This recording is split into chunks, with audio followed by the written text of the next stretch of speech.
Happy New Year and welcome to The Real Deal, the first of 2012. I'm George Galloway and I'm on Press TV every week in central London, bringing you the news and views you just won't get elsewhere, especially not from the corporate media. I'll be shooting from the hip and shooting from the lip, but if you wanted to fire back at me, you could, by email at least, at the address showing on the screen. It's January, just. The month's name derives from that of the Roman Janus, who looked both back and forward, which is just what I'll be doing in the next half hour. Hopefully I won't end up bipolar by the finish. To say that 2011 was eventful is a massive understatement, a bit like describing Dracula as a Transylvanian nobleman. The Arab Spring erupted and changed the course of history. Seemingly unassailable dictators were toppled. Ben Ali, Mubarak, Gaddafi, the latter summarily executed. Another, the North Korean leader Kim Jong-il, fell to a rather more prosaic heart attack just days ago. In March, a massive tsunami off the coast of Japan killed thousands and destroyed hundreds of thousands of homes. There were summer riots in Britain, with only a royal wedding to distract us, and caused massive traffic jams in the centre of London. Crisis in the Eurozone dragged on, and still does. Greece was on the point of economic meltdown, and may still be. France and Britain fell out over it. Plus ça change. And the man who would be French President, Dominique Strauss-Kahn, lost it all, seedily, in a hotel room in New York. The 2011 list of casualties included Gaddafi, as I mentioned, the Apple founder and main inspiration, Steve Jobs, the young Torch singer, Amy Winehouse, the film star, Liz Taylor, whose jewels were sold in London in December and raised the budget of a small country. And, of course, Osama bin Laden. Just after 9/11, I described him thus.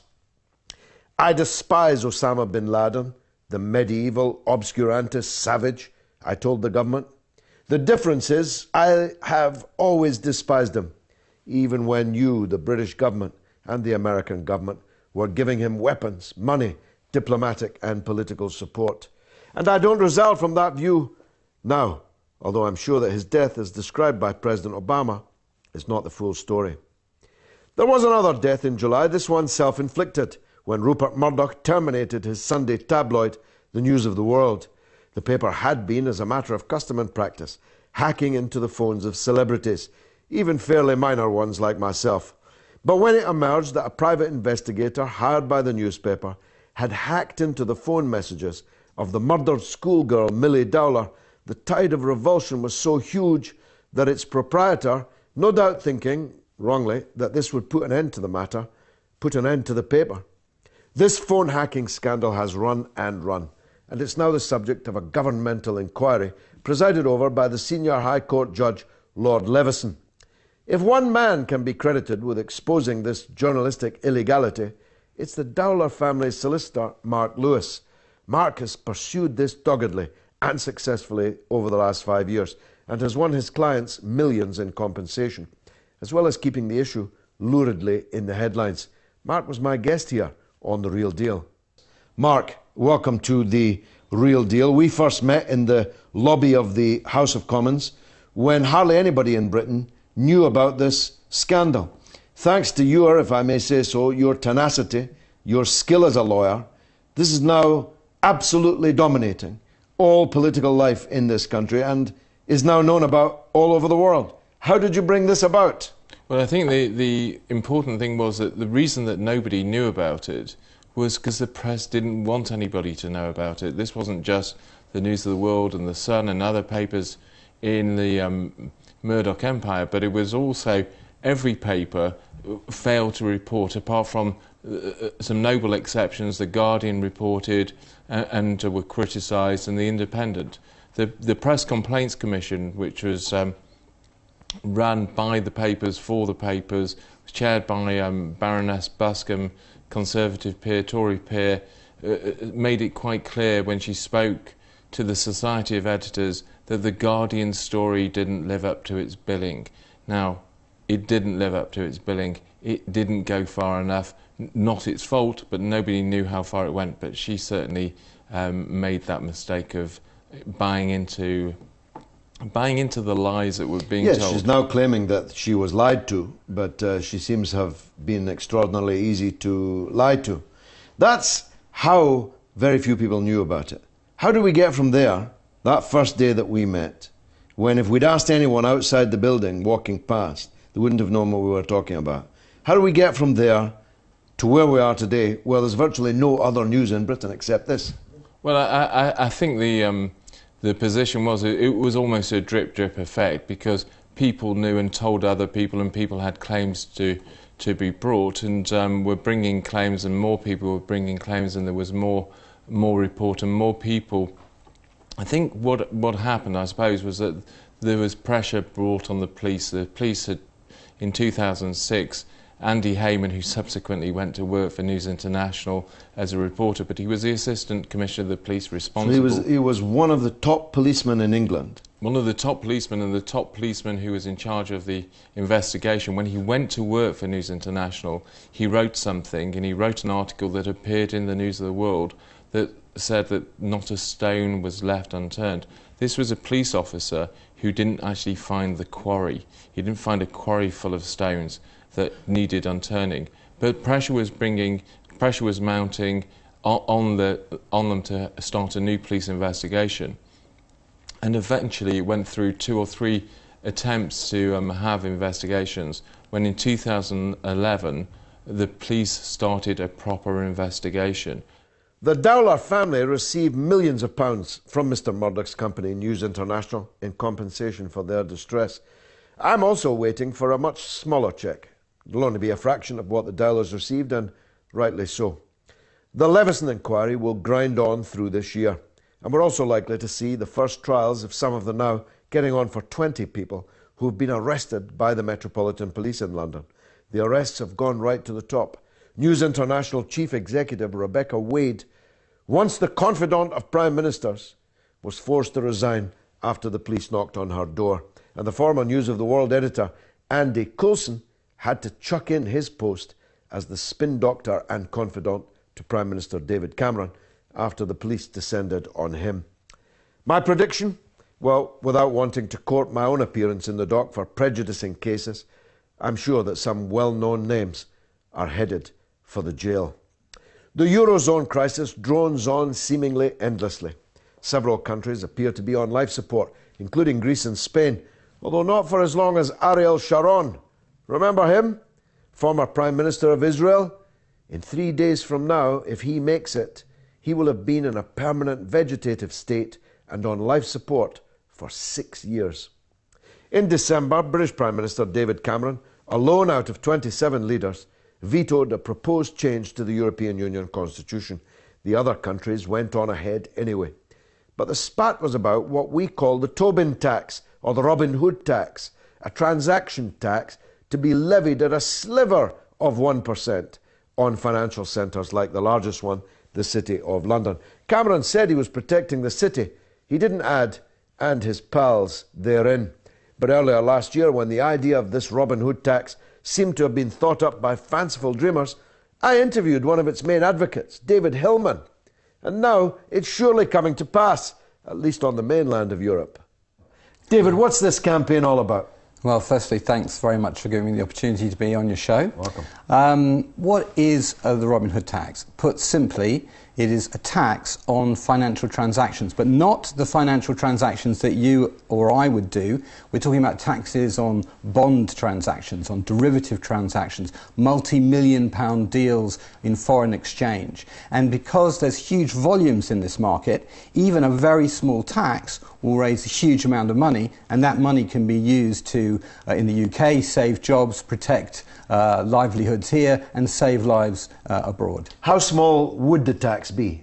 Well, it depends on the asset class, but if you're talking foreign exchange, it could be as low as 0.005%. That's on... So you go to the Bureau de Change... No. It's not about retail Not transactions. about individuals. It's not about individuals. It would make no difference if you were going on holiday. It wouldn't affect the retail market.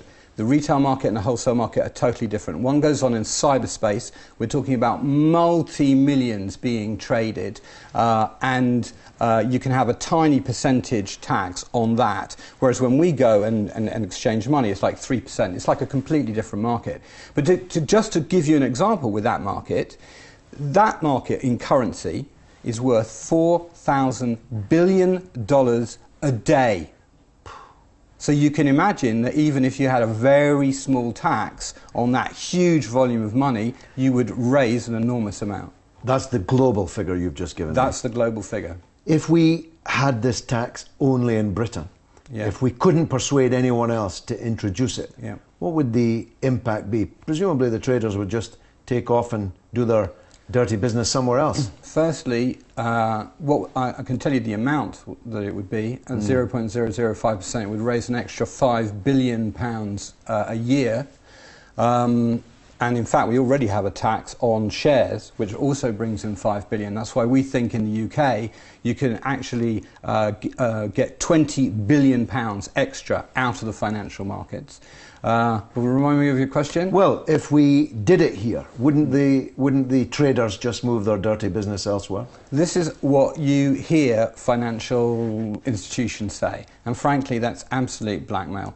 They can't move abroad. Big banks cannot move abroad. Why? Because they need to have a country of the size of the UK to underwrite them if anything goes wrong. So, firstly, can they relocate to the US? Absolutely not, because the US would not want them, and that is about the only alternative they would have. They certainly couldn't go to Europe under current conditions. And also, London has this geographical advantage of being between the US markets and the Eastern markets. And therefore, you can't just go, oh, we'll go to Hong Kong or Singapore. They sometimes say HSBC is going to move there. That's just nonsense. And if financial actors say it, that is really trying to blackmail decision makers who might not know better. But in any case, you're campaigning for this to be an international tax, and there are many countries involved in it. We ideally would like to see lots of countries embark on taxing their financial markets more, taxing all these different asset classes. A year ago, if you'd predicted Muammar al-Gaddafi would have been overthrown in a popular revolution and then executed, people would have been taking your temperature and applying cold compresses to your brow. He was, after all, one of the West's favourite Arab dictators, about whom not a word of truth on his brutality emerged until after his demise. But the Arab Revolution caught him, as it had caught Egypt's Hosni Mubarak and Tunisian President Ben Ali. The spring actually began in the late winter of 2010. The first protests were in Tunisia, beginning on December 18, in the wake of the self-immolation of protester Mohammed Bouazizi. He'll be remembered forever. The end for Gaddafi came when he was dragged ignominiously from a drain in Sirte in October, beaten, tortured and killed. It marked the end of a war led by NATO planes, which lasted almost 9 months. One of the shrewdest and most eloquent analysts of the Arab Spring and what it will mean for the wider world is the Guardian newspaper's associate editor, Seamus Milne. Here's his take on it. Well, I think the decisive turn was when the intervention started by NATO in March, and I think that's been a disaster for Libya for some of the reasons that you're talking about. I mean, it's meant not only that we've seen perhaps 10 times the number who had died before the intervention die since, in a period when NATO has repeatedly vetoed any kind of negotiation with the regime or any kind of ceasefire deal that might have stopped that heavy death toll. And remember that the intervention was made initially, and they've repeated this right up till today, that was supposed to be there to protect civilians. And of course, far from protecting civilians, many more have died as a result of that intervention. But on a bigger scale than that, you know, this intervention has taken the leadership of the uprising and is attempting to take the leadership of the Arab uprisings as a whole out of the hands of Arabs and put it into the hands of the West, that of course backed so many of the regimes which people in the Arab world are trying to overthrow, or in the case of Tunisia and Egypt have at least decapitated. And I think, you know, many of the things that have taken place in Libya, including the persecution and lynching of black people that you mentioned, the scenes that we saw in Sirte yesterday, the siege of Sirte itself, which has been a horrific business. We don't know what the civilian death toll there is, but we know from the Red Cross that only a week ago there were still 10,000 civilians in the city by their estimation, while there was utterly indiscriminate bombardment taking place of the city, and NATO airstrikes were continuing during that period, and they continued until yesterday, as we know, which was the cause of the Gaddafi convoy being mangled up and Gaddafi being caught and killed. And all that has left the country in a pretty desperate state.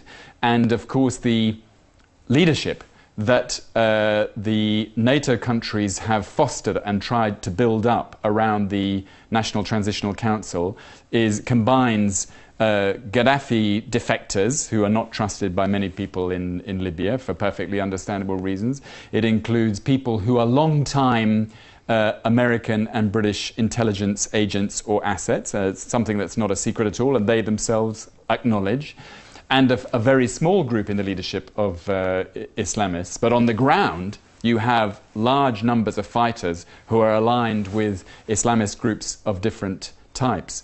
And they're the ones who did most of the fighting on the ground. And they're not prepared to accept the leadership of the NTC. So I think we're looking at a situation, not only on the tribal level that you mentioned, but we're looking at a situation where there is bound to be conflict of different types. We may be at the beginning of a longer running conflict, which the intervention by NATO will certainly have made much, much worse. The Occupy Wall Street movement kicked off in New York's Zuccotti Park in September and was ended by police in November. But it sparked a host of similar protests around the whole world, one of which was in London, outside St. Paul's Cathedral. The City of London Corporation, the highfalutin title of the cabal of bankers and financiers who undemocratically govern the richest square mile in the country, indeed the world, are trying to evict the protesters. One of the three cited in the case is George Barda, a philosophy graduate studying for a master's in environment, politics and globalization. While sleeping at St. Paul's and preparing for the case, he came into the studio to explain why the protests sprang up and why he isn't moving. George, the church authorities, or sources close to them, it's always sources close to them, claimed that the Great Remembrance service today might have to be cancelled because of you. Of course, we know that it wasn't. But what's it all about? There still seems to be an unresolved tension in the church about your presence there. Tell the viewers how you ended up there and how you're trying to help the church come to terms with what is effectively a group of people saying much the same thing that Jesus might have said. Indeed, I was actually one of the two people responsible for a large "What Would Jesus Do" banner that was out at the front of the camp for a while. One of the most famous banners in the world now. Indeed, and I think as one of the very wonderful members of the church who resigned, namely Giles Fraser, who was the former loose canon, yes, the loose canon, yes. called, who actually came out on the second day of the protest and sent the police away. So, in my first experience ever as a protester, I got the chance to be part of a group of peaceful protesters fighting for something worthwhile without the image of police versus protester, which is sold to the world and I think used to put off the majority of people. But the way he described what's been happening to the church is that it's opened up this theological fault line, effectively, between the Church of England, which for hundreds of years has been at the very least complicit, has gone along with empire and brutality and all sorts of things, and on the other hand, the fact that, as you say, it's supposedly a religion that believes in this incredibly radical philosophy of redistribution, infinite compassion, infinite generosity. And I think, for me, as somebody that grew up partly within the Church of England, but as somebody that considers myself spiritual, very much moved away from it precisely because it's an institution of the establishment and doesn't represent those views. In fact, what this has done is really brought out, I think, probably a few million people within the Church of England that do want to be fighting for the philosophy of Jesus, which is this very universal, emancipatory thing. I think it's given a real new lease of life, potentially, to this institution that is not supported by the majority of people anymore. I think it is high time for the Church of England to sort of split from its very problematic and bloodied relationship to power. And for me, that's a very inspiring thing, practically, politically, spiritually. Can I make very clear to anyone listening here that this movement, if it's to have any chance of real success, moving on from its sort of embryonic stage at the moment, it's going to be successful because millions of people, like those watching this right now, realise that they have a part to play in it. I think the inconvenient truth about peaceful protest is it requires millions of people. And I think there is a very strong commitment in the camp in London and in Wall Street as well that this is about a peaceful movement, that blood begets blood, that violence is their game and not ours. But if we're going to bring about a serious change to power, if we're going to challenge the financial might of the City of London, it's going to be because millions of people realise that we need to reclaim our democracy from the economic sector and actually start putting meaningful democratic pressure on our governments, which means flooding into the street, doing what Democrats did right from the beginning, namely come out into public spaces, have conversations with each other about where we need to go and what the solutions are. Well, you're a very good advocate, I must say, for it. How do people support it? Do you have a website? Yeah, we do. OccupyLSX.org, Occupy London. We have a live stream that I gather yesterday was the most watched live stream in the world. So that's pretty exciting. People are tuning in. All the issues I've highlighted today will run throughout this coming year, no doubt. Given the unprecedented turmoil of last year, I'm loath to predict anything for 2012, but I will hazard one. The world will not end on December 21, as predicted by a serried rank of nutters and cultists. Apparently, Nostradamus and the Mayan calendar both claim to have picked on the precise date when the world will blow apart. Poppycock, I say. The biggest predictable event to occur in Britain this year will be the Olympics, and just as easy to predict is that it will cost a lot more than, well, was predicted. And that, apart from cycling and perhaps swimming, Britain will do miserably badly. We're predictable in our failure. Later this month, an asteroid called 433 Eros is due to pass Earth. Well, we hope it will pass Earth because it's about 25 miles long and 8 wide. So it would make one big crater if it were to veer off course. February sees Queen Elizabeth's 60th anniversary on the throne of Great Britain, elected, of course, by nobody. 60 years and still no prospect of her handing over the crown to Charles, who talks to trees and who's now 63. London hosts the Summer Olympics in July and August, and the rest of the year will probably be spent clearing up. It will, of course, take decades to pay for it. But it will be the unforeseen events which, like last year, will define 2012. You can be sure, God willing, I'll be covering them on Press TV. Sadly, that's all we've got time for, I'm afraid. I'll be here, God willing, same time, same place, next week. This has been The Real Deal. I've been George Galloway, and you've been a marvellous audience. Happy New Year.